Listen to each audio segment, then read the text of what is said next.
नमस्कार व्यूअर्स, इसका क्लासेस के इस डिजिटल प्लेटफॉर्म पर आपका बहुत बहुत स्वागत है। जैसा कि आपको पता है कि हमारी जो मध्य प्रदेश की नदियों की सीरीज चल रही थी, जिसमें मैंने पिछले वीडियो में आपको नर्मदा नदी के बारे में पूरी जानकारी उपलब्ध कराई थी। आज हम देखने वाले हैं चंबल नदी के बारे में, जो कि मध्य प्रदेश की एक बहुत ही महत्वपूर्ण नदी है। चंबल नदी भी इससे भी अक्सर एग्जाम में क्वेश्चन पूछा ही जाता है। इससे पहले यदि आप इस चैनल पे पहली बार आए हुए हैं और आप मध्य प्रदेश से किसी भी एग्जाम की तैयारी कर रहे हैं, तो आपसे रिक्वेस्ट है कि आप इस चैनल को सब्सक्राइब कर लीजिए, लाइक और शेयर जरूर कीजिए। चलिए अब शुरू करते हैं। हम आज चंबल नदी के बारे में क्या क्या खासियत है इस चंबल नदी के बारे में, जो कि एग्जाम की दृष्टि से बहुत ज्यादा महत्वपूर्ण है। सबसे पहले आप देख रहे होंगे कि चंबल नदी का प्राचीन नाम क्या है। चंबल नदी का प्राचीन नाम क्या है, आपको बहुत अच्छे से ध्यान रखना है। जो चंबल नदी है, इसका प्राचीन नाम है चरमावती। क्या नाम है? तो इसका प्राचीन नाम आपको याद रखना है। चंबल नदी का प्राचीन नाम है चरमावती।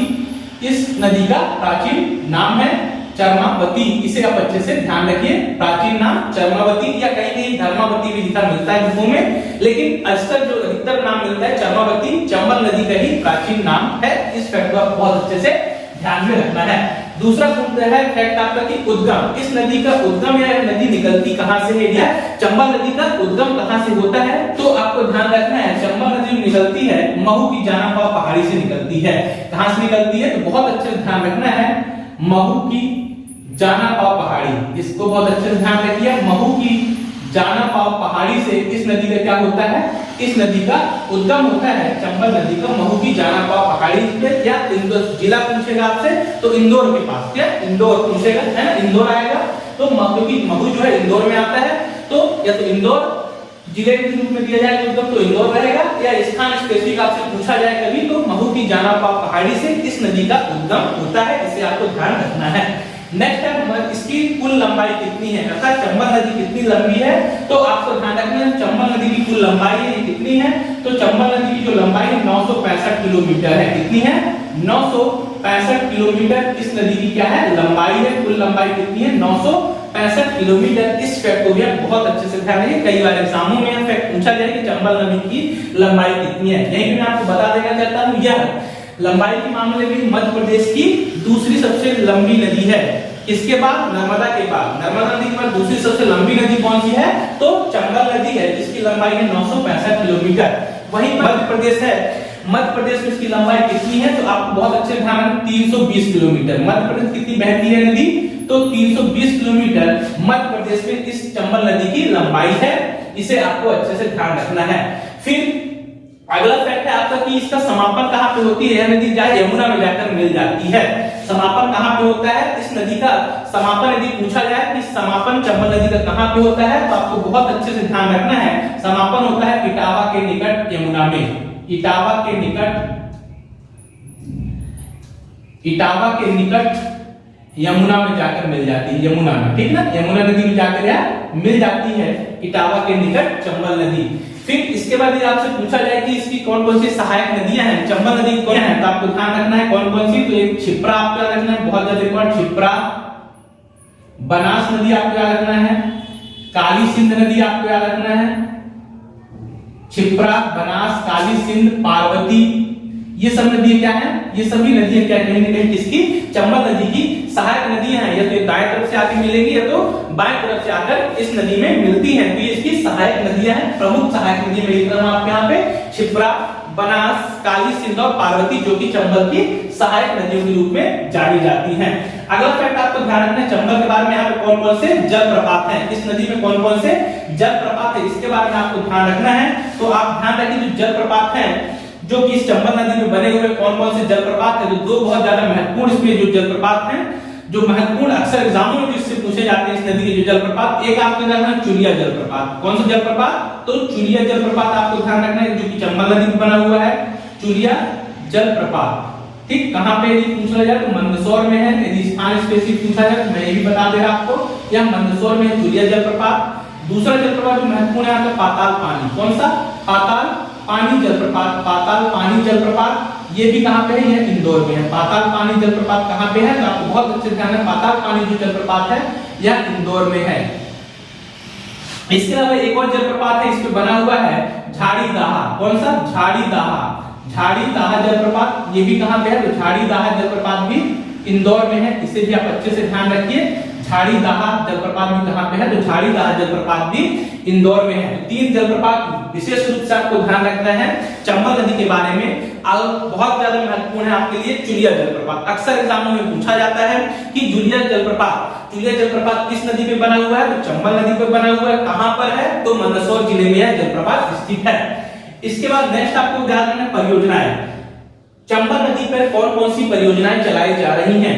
पीएससी के द्वारा हो या व्यापक के द्वारा, जो भी एग्जाम होते हैं अक्सर परियोजनाओं से क्वेश्चन पूछ लिए जाते हैं। तो चंबल नदी पे कौन-कौन सी परियोजनाएं चल रही हैं? तो इसमें 3 महत्वपूर्ण परियोजनाएं चल रही हैं जिनके आपको नाम बहुत अच्छे से पता होना चाहिए, जो कि आपको विशेष रूप से ध्यान रखना है कि इस नदी पे कौन-कौन सी परियोजनाएं चल रही हैं। तो आपको पता होना चाहिए कि जो आपका ये चंबल है इसमें 3 कौन-कौन सी परियोजनाएं हैं। तो आपको बहुत अच्छे से ध्यान रखना है परियोजनाओं के बारे में। पहली जो परियोजना है इसमें गांधी सागर, कौन सी परियोजना चल रही है?